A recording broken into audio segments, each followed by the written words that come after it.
Selamat datang di channel YouTube Kak Sandy untuk audiobook episode ke-7 buku Filsafat Ilmu Sebuah Pengantar Populer karya Jujun S. Surya Sumantri dengan kata pengantar Andi Hakim Nasution. Buat kalian yang belum dengerin episode 1-6, aku saranin buat dengerin dulu karena itu merupakan halaman-halaman sebelumnya dari episode 7 agar yang kamu dengarkan ini bisa nyambung dan saling berkesinambungan. Buat kalian yang udah dengerin, jangan lupa like, comment, share, dan subscribe untuk membantu aku membangun channel YouTube ini sehingga bisa memberikan manfaat tidak hanya untukmu, tapi juga untuk orang-orang di sekitarmu. Yuk langsung ke bukunya. Langkah selanjutnya sesudah penyusunan hipotesis adalah menguji hipotesis tersebut dengan mengkonfrontasikan dengan dunia fisik yang nyata. Sering sekali dalam hal ini kita harus melakukan langkah perantara, yakni menentukan faktor-faktor apa yang dapat kita uji dalam rangka melakukan verifikasi terhadap keseluruhan hipotesis tersebut. Sekiranya kita mempunyai hipotesis bahwa bulan berputar mengelilingi bumi, maka masalah yang kita hadapi adalah bagaimana caranya kita mampu menguji pernyataan tersebut. Atau lebih jauh lagi, fakta-fakta apakah yang dapat kita amati yang diturunkan dari hipotesis tersebut yang memungkinkan kita untuk menarik kesimpulan apakah pernyataan itu didukung oleh fakta atau tidak. Umpamanya saja, dalam menguji hipotesis tentang hubungan antara bumi dan bulan tersebut di atas, maka kita dapat menyimpulkan pernyataan bahwa hipotesis tersebut akan menyebabkan timbulnya kegiatan pasang dan surut air laut secara periodik disebabkan daya tarik bulan yang berpindah-pindah sambil dia mengelilingi bumi. Gejala pasang dan surut air laut ini jelas akan dapat kita amati dengan panca indera kita, dan dengan demikian kita dapat melakukan verifikasi apakah pernyataan itu mengandung kebenaran atau tidak. Demikian juga hal yang serupa berlaku untuk prestasi belajar yang dapat dilihat dari dan diuji lewat hasil tes, angka rapor sekolah atau angka penilaian lainnya. Proses pengujian ini seperti telah kita singgung sebelumnya merupakan pengumpulan fakta yang relevan dengan hipotesis yang diajukan. Fakta-fakta ini kadang-kadang bersifat sederhana yang dapat kita tangkap secara langsung dengan panca indera kita. Kadang-kadang kita memerlukan instrumen yang membantu panca indera kita, umpamanya teleskop dan mikroskop. Dalam penyelidikan fisika nuklir, maka pembuktian ini kadang-kadang memerlukan alat yang rumit sekali, sehingga sering terjadi bahwa suatu hipotesis baru dapat dibuktikan berapa lama kemudian setelah ditemukan alat yang dapat membantu mengumpulkan fakta yang bersangkutan. Hal ini pula lah yang menyebabkan penelitian ilmiah menjadi sangat mahal, yang disebabkan bukan oleh penyusunan teorinya, melainkan dalam pembuktiannya. Pembuktian ini sebenarnya yang memberi vonis terhadap teori ilmiah, apakah pernyataan-pernyataan yang dikandungnya dapat diterima kebenarannya atau tidak secara ilmiah. Seorang ilmuwan pada mulanya selalu bersifat skeptis, dia selalu meragukan segala sesuatu. Jika kita mengemukakan kepadanya suatu teori tertentu, maka keraguan itu akan tercermin dalam sebuah pernyataan. Jelaskan kepada saya lalu berikan buktinya. Jadi pertama-tama kita memerlukan penjelasan yang masuk akal dan tidak bersifat kontradiktif dengan pengetahuan ilmiah yang telah diketahuinya. Setelah itu dia minta pembuktian, sebab konsistensi secara logis saja baginya tidak cukup. Dia menghendaki verifikasi secara empiris. Baru setelah penjelasan itu ternyata didukung oleh fakta-fakta dalam dunia fisik yang nyata, maka dia akan percaya. Jadi secara sederhana proses berpikir seorang ilmuwan dapat disimpulkan sebagai sesuatu yang dimulai dengan ragu-ragu dan diakhiri dengan percaya atau tidak percaya. Hal ini berbeda dengan penelaahan pada bidang lain, umpamanya agama, di mana pengkajian agama tidak bermula dengan ragu-ragu, melainkan dimulai dengan percaya dan diakhiri yang makin percaya atau mungkin jadi ragu. Mengapa agama mesti dimulai dengan rasa percaya sedangkan ilmu dengan ragu-ragu? Kunci jawabannya terletak pada daerah penjelajahan agama yang menjangkau keluar dari daerah pengalaman manusia. Dalam keadaan seperti ini, maka pengetahuan agama dan yang diwahyukan oleh Tuhan harus diterima dulu sebagai hipotesis yang kebenarannya kemudian diuji oleh kita.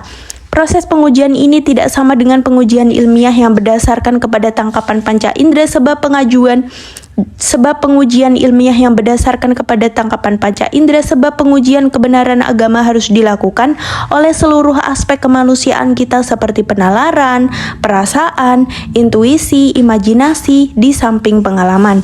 Demikian juga tidak semua pernyataan keagamaan dapat diverifikasi seperti adanya malaikat dan hari kemudian, sebab hal ini berada di luar jangkauan pengalaman. Dengan demikian, maka kepercayaan keagamaan sangat bersifat personal dan subjektif. Berbeda dengan ilmu yang bersifat impersonal dan objektif, kedua pengetahuan ini bersifat saling melengkapi dan memperkaya kehidupan kita sesuai dengan hakikat dan kegunaannya masing-masing. Alur berpikir yang tercakup dalam metode ilmiah dapat dijabarkan dalam beberapa langkah yang mencerminkan tahap-tahap dalam kegiatan ilmiah. Kerangka berpikir ilmiah yang berhentikan proses hipotetiko verifikasi ini pada dasarnya terdiri dari langkah-langkah sebagai berikut. Yang pertama, perumusan masalah yang merupakan pertanyaan mengenai objek empiris yang jelas batas-batasnya serta dapat diidentifikasikan faktor-faktor yang terkait di dalamnya. Yang kedua, penyusunan kerangka berpikir dalam pengajuan hipotesis, yang merupakan argumentasi yang menjelaskan hubungan yang mungkin terdapat antara berbagai faktor yang saling mengkait dan membentuk konstelasi permasalahan. Kerangka berpikir ini disusun secara rasional berdasarkan premis-premis ilmiah yang telah teruji kebenarannya dengan memperhatikan faktor-faktor empiris yang relevan dengan permasalahan. Yang ketiga, perumusan hipotesis yang merupakan jawaban sementara atau dugaan terhadap pertanyaan yang diajukan, yang materinya merupakan kesimpulan dari kerangka berpikir yang dikembangkan. Yang keempat, pengujian hipotesis yang merupakan kumpulan fakta-fakta yang relevan dengan hipotesis yang diajukan untuk memperlihatkan apakah terdapat fakta-fakta yang mendukung hipotesis tersebut atau tidak. Yang kelima, penarikan kesimpulan yang merupakan penilaian apakah sebuah hipotesis yang diajukan itu ditolak atau diterima. Sekiranya dalam proses pengajuan terdapat fakta yang cukup untuk mendukung hipotesis, maka hipotesis itu diterima. Sebaliknya, sekiranya dalam proses pengujian tidak terdapat fakta yang cukup mendukung hipotesis, maka hipotesis itu ditolak. Hipotesis yang diterima kemudian dianggap menjadi bagian dari pengetahuan ilmiah sebab telah memenuhi persyaratan keilmuan, yakni mempunyai kerangka penjelasan yang konsisten dengan pengetahuan ilmiah sebelumnya serta telah teruji kebenarannya. Pengertian kebenaran di sini harus ditafsirkan secara pragmatis, artinya bahwa sampai saat ini belum terdapat fakta yang menyatakan sebaliknya. Keseluruhan langkah ini harus ditempuh agar suatu penelaahan dapat disebut ilmiah. Meskipun langkah-langkah ini secara konseptual tersusun dalam urutan yang teratur, di mana langkah yang satu merupakan landasan bagi langkah berikutnya, namun dalam prakteknya sering terjadi lompatan-lompatan. Hubungan antara langkah yang satu dengan langkah yang lainnya tidak terikat secara statis melainkan bersifat dinamis dengan proses pengkajian ilmiah yang tidak semata mengandalkan penalaran melainkan juga imajinasi dan kreativitas. Sering terjadi bahwa langkah yang satu bukan saja merupakan landasan bagi langkah yang berikutnya, namun sekaligus juga merupakan landasan koreksi bagi langkah yang lain. Dengan jalan ini diharapkan diprosesnya pengetahuan yang bersifat konsisten dengan pengetahuan-pengetahuan sebelumnya, serta teruji kebenarannya secara empiris. Langkah-langkah yang telah kita sebutkan di atas harus dianggap sebagai patokan utama, di mana dalam penelitian yang sesungguhnya mungkin saja berkembang berbagai variasi sesuai dengan bidang dan permasalahan yang diteliti. Walaupun demikian, maka bagi mereka yang sedang mendidik diri untuk menjadi ilmuwan, maka tema pokok dan metode ilmiah harus dikuasai. Sebab tanpa kemampuan dasar ini, dikhawatirkan bahwa variasi yang dikembangkan itu mungkin saja tidak mencerminkan ciri yang seharusnya dipenuhi oleh suatu kegiatan keilmuan. Sekiranya seorang seperti Percy Bergman berkata bahwa ilmu adalah apa yang seseorang lakukan dengan pikirannya tanpa pembatasan apapun, maka hal itu jangan ditafsirkan sebagai suatu ketinggi-hatian, sebab perkataan itu diucapkan oleh seorang ilmuwan pemenang hadiah Nobel untuk fisika. Tentu saja dia tidak menemukan rumus-rumus yang cukup layak untuk dianugerahi hadiah Nobel sekadar hanya dengan 5 langkah metode ilmiah yang dia pelajari di sekolah. Bagi seorang pemula yang sedang mempelajari pengetahuan, apapun juga itu namanya, sebaiknya kita mulai dari dasar-dasar yang bersifat patokan pokok. Sukar untuk dibayangkan bagaimana seorang gitaris seperti Andrea Segovia menyajikan konser dengan penuh kejeniusannya tanpa mengetahui dasar do re mi. Easley menyimpulkan bahwa meskipun prinsip-prinsip metode ilmiah yang diterima oleh sebagian besar ilmuwan tidak selalu membantu pengembangan hipotesis dan merupakan kriteria untuk menolak dan menerima suatu pernyataan ilmiah, namun metode ilmiah ini adalah penting bagi masyarakat ilmuwan dalam melancarkan kritik terhadap suatu penyelidikan dan dalam kegiatan mendidik calon ilmuwan. Walaupun demikian, para pendidik jangan menafsirkan dan mengajarkan metode ilmiah ini secara mati dan ritualistik. Seperti juga cara kita mempergunakan berbagai pedoman penulisan untuk tesis atau disertasi yang berasal dari berbagai universitas, melainkan ditekankan kepada logika berpikir dan alur-alur jalan pikirannya. Dengan demikian, maka kita akan mampu menghindarkan berkembangnya cara berpikir yang kaku dan simplistis. Metode ilmiah adalah penting bukan saja dalam proses penemuan pengetahuan, namun lebih-lebih lagi dalam mengkomunikasikan penemuan ilmiah tersebut kepada masyarakat ilmuwan. Sebuah laporan penelitian ilmiah mempunyai sistematika cara berpikir tertentu yang tercermin dalam format dan tekniknya. Perbedaan utama dari metode ilmiah bisa dibandingkan dengan metode-metode pengetahuan lainnya. Menurut Jacob Bronowski, adalah hakikat metode ilmiah yang bersifat sistematik dan eksplisit. Sifat eksplisit ini memungkinkan terjadinya komunikasi yang interaktif dalam kalangan masyarakat ilmuwan. Ilmu ditemukan secara individual namun dimanfaatkan secara sosial. Ilmu merupakan pengetahuan milik umum atau public knowledge, di mana teori ilmiah yang ditemukan secara individual dikaji, diulangi, dan dimanfaatkan secara komunal. Karakteristik ini mengharuskan seorang ilmuwan untuk menguasai sarana komunikasi ilmiah dengan baik yang memungkinkan komunikasi eksplisit antar ilmuwan secara intensif. Penemuan mesin cetak merupakan momentum yang sangat mendorong perkembangan ilmu. Ilmu maju dengan cepat pada masyarakat yang telah mempunyai tradisi komunikasi tertulis yang mantap. Semangat ilmiah seperti kehidupan mengalir, kata Mayer, di mana tiap ilmuwan berutang budi kepada ilmuwan-ilmuwan lainnya. Dapat disimpulkan bahwa ilmu merupakan kumpulan pengetahuan yang disusun secara konsisten dan kebenarannya telah teruji secara empiris. Dalam hal ini harus didasari bahwa proses pembuktian dalam ilmu tidaklah bersifat absolut. Sekiranya sekarang kita dapat mengumpulkan fakta-fakta yang mendukung hipotesis kita, maka bukan berarti bahwa untuk selamanya kita akan mendapatkan hal yang sama. Mungkin saja suatu waktu, baik secara kebetulan maupun karena disebabkan kemajuan dalam peralatan pengujian, maka kita akan mendapatkan fakta yang menolak hipotesis yang selama ini kita anggap benar. Jadi pada hakikatnya suatu hipotesis dapat kita terima kebenarannya selama tidak didapatkan fakta yang menolak hipotesis tersebut. Hal ini membawa dimensi baru kepada hakikat ilmu, yakni sifat pragmatis dari ilmu. Ilmu tidak bertujuan untuk mencari kebenaran absolut, melainkan kebenaran yang bermanfaat bagi manusia dalam tahap perkembangannya tertentu. Hipotesis-hipotesis yang sampai saat ini tidak ditolak kebenarannya dan mempunyai manfaat bagi kehidupan kita anggap sebagai pengetahuan yang sahih dan dalam keluarga keilmuan. Bahwa hipotesis ini kemudian hari ternyata tidak benar, bagi kita hal itu tidaklah terlalu penting selama hipotesis ini mempunyai kegunaan. Seperti ucapan Santayana, maka dalam ilmu sekiranya kita menemukan kebenaran baru, kita tidak lalu menyatakan atau menyalahkan pendahulu-pendahulu itu, kita cuma mengucapkan selamat jalan. Metode ilmiah ini pada dasarnya adalah sama bagi semua disiplin keilmuan, baik yang termasuk dalam ilmu-ilmu alam maupun ilmu-ilmu sosial. Bila pun terdapat perbedaan dalam kedua kelompok keilmuan ini, maka pembedaan tersebut sekedar terletak pada aspek-aspek tekniknya dan bukan pada struktur berpikir atau aspek metodologisnya. Teknik pengumpulan data mengenai segala gejala gunung berapi jelas akan berbeda dengan teknik pengumpulan data tentang sikap kaum remaja mengenai keluarga berencana. Demikian juga, teknik pengamatan bintang-bintang di langit akan berbeda dengan teknik pengamatan anak taman kanak-kanak yang sedang belajar mengeja.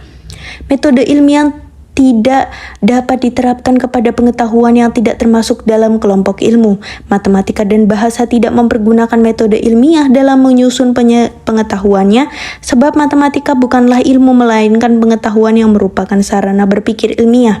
Demikian juga hanya dengan bidang sastra yang termasuk kepada humaniora yang jelas tidak mempergunakan metode ilmiah dalam penyusunan tubuh pengetahuannya. Meskipun demikian, beberapa aspek dari pengetahuan tersebut dapat menerapkan metode ilmiah dalam pengkajiannya, umpamanya saja aspek pengajaran bahasa, sastra, dan matematika. Dalam hal ini, maka masalah tersebut dapat dimaksudkan ke dalam kedisiplin ilmu pendidikan yang mengkaji secara ilmiah berbagai aspek dari proses belajar mengajar. Beberapa disiplin ilmu sosial mengembangkan teknik-teknik tersendiri dalam melakukan penelitian ilmiah, umpamanya saja antropologi dan sosiologi. Teknik-teknik yang bersifat khusus ini biasanya dikembangkan untuk meneliti aspek tertentu yang bersifat eksploratoris yang bertujuan untuk menemukan pola atau struktur secara keseluruhan. Penelitian yang lebih bersifat kualitatif ini biasanya diikuti oleh penelitian yang bersifat kuantitatif dengan penerapan metode ilmiah sepenuhnya.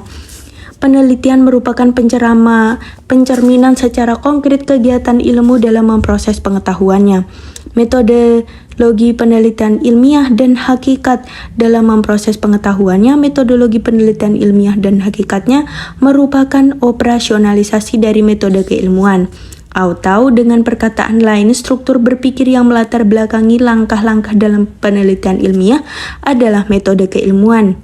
Dengan demikian, maka penguasaan metode ilmiah merupakan persyaratan untuk dapat memahami jalan pikiran yang terdapat dalam langkah-langkah penelitian. Bagi pendidikan keilmuan, maka aspek-aspek filsafat ilmu sebaiknya secara langsung dikaitkan dengan kegiatan berpikir ilmiah pada umumnya dan kegiatan penelitian pada khususnya. Langkah-langkah penelitian yang mencakup apa yang diteliti, bagaimana penelitian dilakukan, serta untuk apa hasil penelitian dilakukan atau digunakan adalah koheren dengan landasan ontologis, epistemologis, dan aksiologis keilmuan. Dengan demikian, maka pengetahuan filsafat yang bersifat potensial secara konkret memperkuat kemampuan ilmuwan untuk melakukan kegiatan ilmiah secara operasional. Demikianlah secara singkat telah dibahas hakikat metode ilmiah yang alur-alur pikirannya tercermin dalam langkah-langkah tersebut. Alur pikiran keilmuan inilah yang penting sebab ilmu pada kenyataannya yang paling asasi adalah produk kegiatan berpikir lewat suatu cara yang berpikir tertentu. Langkah-langkah dalam metode ilmiah ini janganlah ditafsirkan secara mati dan menjadi hafalan baru. Ada baiknya dalam hal ini kita memperhatikan peringatan yang diberikan oleh Leonard Harthaus bahwa terdapat bahaya potensial mengintai di balik mitos yang bernama metode, yakni bahwa ilmuwan akan memperlakukannya secara terlalu bersungguh-sungguh. Dengan metode ilmiah sebagai paradigma, maka ilmu dibandingkan dengan berbagai pengetahuan lainnya dapat dikatakan berkembang dengan sangat cepat. Salah satu faktor yang mendorong perkembangan ini adalah faktor sosial dari komunikasi ilmiah, di mana penemuan individual segera dapat diketahui dan dikaji oleh anggota masyarakat ilmuwan lainnya. Tersedia alat komunikasi tertulis dalam bentuk majalah, buletin, jurnal, mikrofilm, dan berbagai media massa lainnya sangat menunjang intensitas efektivitas komunikasi ini.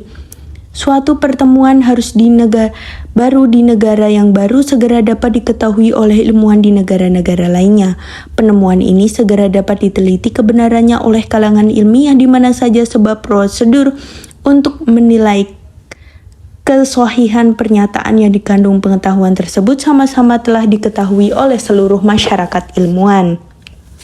Sampai pertengahan abad ke-17, komunikasi ilmiah antara ilmuwan dilakukan secara korespondensi pribadi serta publikasi makalah atau pamflet sewaktu-waktu.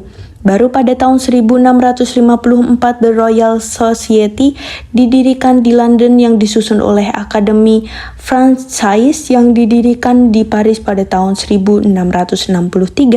Laporan pertemuan ilmiah dari The Royal Society muncul untuk pertama kalinya pada tahun 1664. Setelah ini maka komunikasi dan kerjasama antar ilmuwan dalam bentuk kelembagaan, himpunan, dan penerbitan jurnal berkembang dengan pesat. Berbagai percobaan ilmiah dapat diulang oleh ilmuwan lainnya yang berhasrat dan sekiranya dalam pengulangan tersebut didapatkan hasil yang sama serta merta ilmuwan itu menerima dan mendukung kebenaran yang dimaksud. Akhirnya, seluruh kalangan keilmuan akan menerima kebenaran ilmiah itu dan dengan demikian dunia keilmuan menganggap permasalahan mengenai hal tersebut telah selesai dan ilmu mendapatkan pengetahuan baru yang diterima oleh seluruh ilmuwan. Dengan demikian, maka ilmu berkembang dengan cepat dalam dinamika yang dipercepat karena penemuan yang satu akan menyebabkan penemuan-penemuan yang lainnya. Hipotesis yang telah teruji kebenarannya segera menjadi teori ilmiah yang kemudian digunakan sebagai premis dalam mengembangkan hipotesis-hipotesis selanjutnya. Secara kumulatif, maka teori ilmiah berkembang seperti piramida terbalik yang makin lama makin tinggi. Diperkirakan ilmu berkembang 2 kali lipat tiap jangka waktu 10 tahun. Ilmu juga bersifat konsisten karena penemuan yang satu didasarkan kepada penemuan-penemuan sebelumnya. Sebenarnya hal ini tidak seluruhnya benar karena sampai saat ini belum satu pun dari seluruh disiplin keilmuan yang telah berhasil menyusun satu teori yang konsisten dan menyeluruh. Bahkan dalam fisika yang merupakan prototipe bidang keilmuan yang relatif paling maju, satu teori yang mencakup segenap dunia fisik kita belum dapat dirumuskan.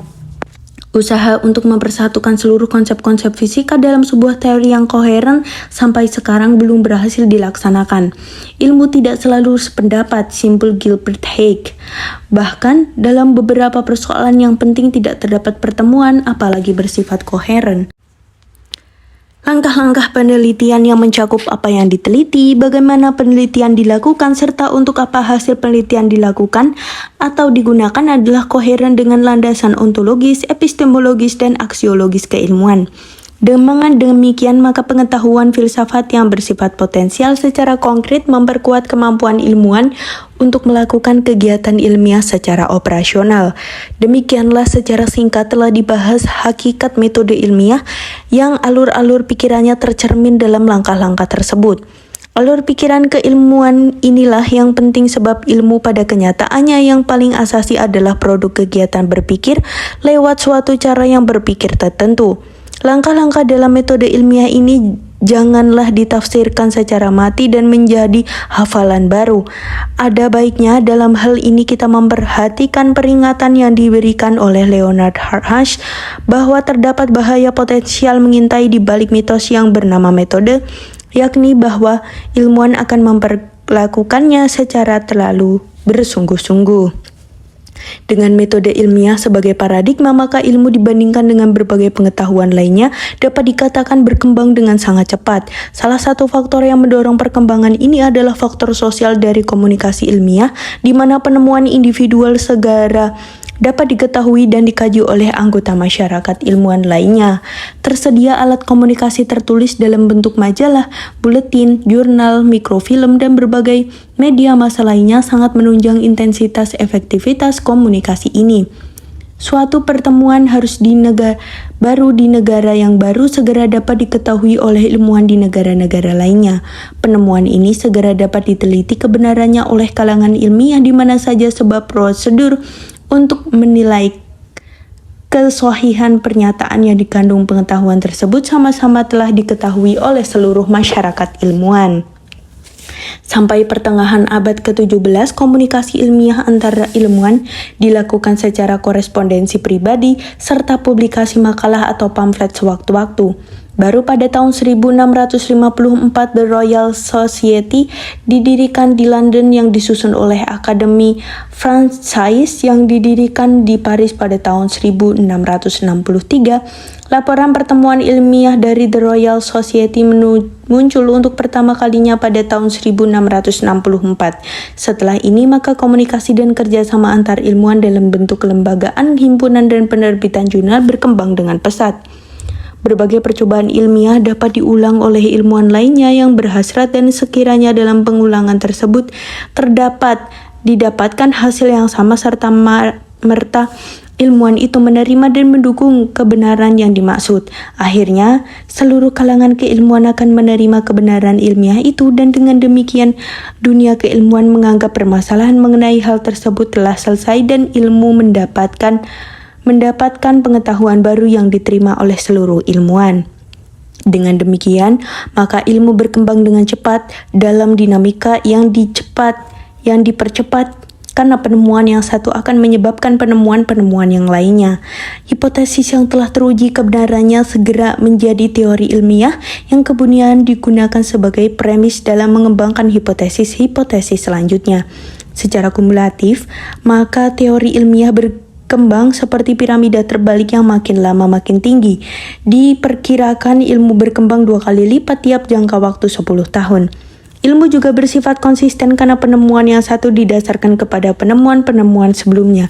Sebenarnya hal ini tidak seluruhnya benar karena sampai saat ini belum satu pun dari seluruh disiplin keilmuan yang telah berhasil menyusun satu teori yang konsisten dan menyeluruh. Bahkan dalam fisika yang merupakan prototipe bidang keilmuan yang relatif paling maju, satu teori yang mencakup segenap dunia fisik kita belum dapat dirumuskan. Usaha untuk mempersatukan seluruh konsep-konsep fisika dalam sebuah teori yang koheren sampai sekarang belum berhasil dilaksanakan. Ilmu tidak selalu sependapat, simpul Gilbert Haig. Bahkan dalam beberapa persoalan yang penting tidak terdapat pertemuan, apalagi bersifat koheren. Teori ilmiah masih merupakan penjelasan yang bersifat sebagian sesuai dengan tahap perkembangan keilmuan yang masih sedang berjalan. Demikian juga dalam jalur perkembangan ini belum dapat dipastikan bahwa kebenaran yang sekarang diterima oleh kalangan ilmiah akan benar pula di masa yang akan datang. Sejarah ilmu telah mencatat betapa banyak kebenaran ilmiah di masa lalu yang sekarang ini tidak dapat diterima lagi karena manusia telah menemukan kebenaran lain yang ternyata lebih dapat diandalkan. Sifat pragmatis dari ilmu inilah yang sebenarnya merupakan kelebihan dan sekaligus kekurangan dari hakikat ilmu. Sikap pragmatis dari ilmu adalah cocok dengan perkembangan peradaban manusia di masa telah terbukti secara nyata peranan ilmu dalam membangun peradaban tersebut. Ilmu terlepas dari berbagai kekurangannya dapat memberikan jawaban positif terhadap permasalahan yang dihadapi manusia pada waktu tertentu. Ilmu memandang kebenaran sebagai tujuan yang mungkin dapat dicapai namun tak pernah sepenuhnya tangkapan kita itu sampai. Seperti sebuah asimtot, maka lengkungan kurva mencoba menjamah namun tak pernah bersinggungan. Meskipun kita mempelajari metafisika sedalam-dalamnya, namun kita tidak pernah tahu hakikat realitas yang sesungguhnya. Meskipun kita bersikap subjektif mungkin, namun persepsi kita tidak pernah lepas dari faktor subjektivitas. Tiap langkah kita dalam menemukan pengetahuan yang benar selalu diintai oleh kekeliruan. Seperti dikatakan oleh Bujangga Hasan Mustafa, manusia itu jarang betulnya, kalaupun betul sekedar kebetulan. Manusia itu jarang salahnya, sekalipun salah sekedar kesalahan. Mungkin dalam situasi seperti inilah maka menonjol sekali sikap moral dan intelektual ilmuwan terhadap kebenaran. Kegiatan ilmuwan pada jiwanya merupakan komitmen moral dan intelektual untuk mencoba mendekati kebenaran dengan cara yang sejujur-jujurnya. Dalam perspektif inilah, maka penelitian terhadap ilmu tidaklah ditentukan oleh kesohihan teorinya sepanjang zaman, melainkan terletak dalam kemampuan memberikan jawaban terhadap permasalahan manusia dalam tahap peradaban tertentu. Merupakan fakta yang tak dapat dipungkiri bahwa pada kurun masa kini kita mempergunakan berbagai kemudahan yang dikembangkan oleh ilmu dan teknologi, umpamanya sarana angkutan seperti mobil dan pesawat terbang. Sarana angkutan tersebut yang bersifat fungsional dalam kehidupan masa kini dikembangkan berdasarkan pengetahuan ilmiah yang kebenarannya diakui pada masa kini. Di kemudian hari mungkin saja harus diciptakan sarana angkutan lain yang memerlukan teori lain pula untuk mengembangkannya. Sarana angkutan seperti ini yang dihayalkan dalam film Star Trek, di mana zat ditransportasikan ke tempat lain dengan mengubahnya menjadi energi. Tentu saja membutuhkan teori-teori lain yang sekarang dipelajari dan diterapkan dalam industri otomotif dan pesawat terbang. Pada waktu itu, mungkin kita telah meninggalkan teori-teori yang dewasa ini kita anggap benar. Hal ini tidak perlu merisaukan kita sebab teori-teori yang hidup sekarang inilah justru yang bersifat fungsional dalam kehidupan kita. Banyak jenius yang buah pikirannya mendahului zamannya yang meskipun buah pikiran itu lebih maju dari pengetahuan sebelumnya, ternyata harus menunggu saat yang tepat untuk menjadikan gagasannya itu bermanfaat. Seperti juga mengenakan baju, maka peradaban mengembangkan pengetahuan yang cocok untuk zamannya. Namun masalah ini menjadi sangat lain bila dihubungkan dengan hal-hal yang bersifat asasi di mana manusia membutuhkan adanya kemutlakan dan bukan sekadar kesementaraan yang bersifat relatif. dalam mempertanyakan eksistensi dirinya, tujuan hidupnya, serta berbagai hal yang bersifat asasi lainnya, maka manusia membutuhkan pegangan yang lebih mantap. Dalam hal ini, maka ilmu dengan segala atributnya tidak dapat memberikan jalan keluar dan manusia harus berpaling kepada sumber lain, yakni agama. Sekian untuk episode kali ini, nantikan juga untuk episode selanjutnya. Dan buat kalian yang udah dengerin, jangan lupa like, comment, share, dan subscribe untuk bisa membantu membangun channel YouTube ini, dan agar channel YouTube ini semakin berkembang dan bisa membantu tidak hanya untukmu, tapi juga bermanfaat kepada orang-orang di sekitarmu. Terima kasih udah mendengarkan. Yuk menonton dan membaca buku.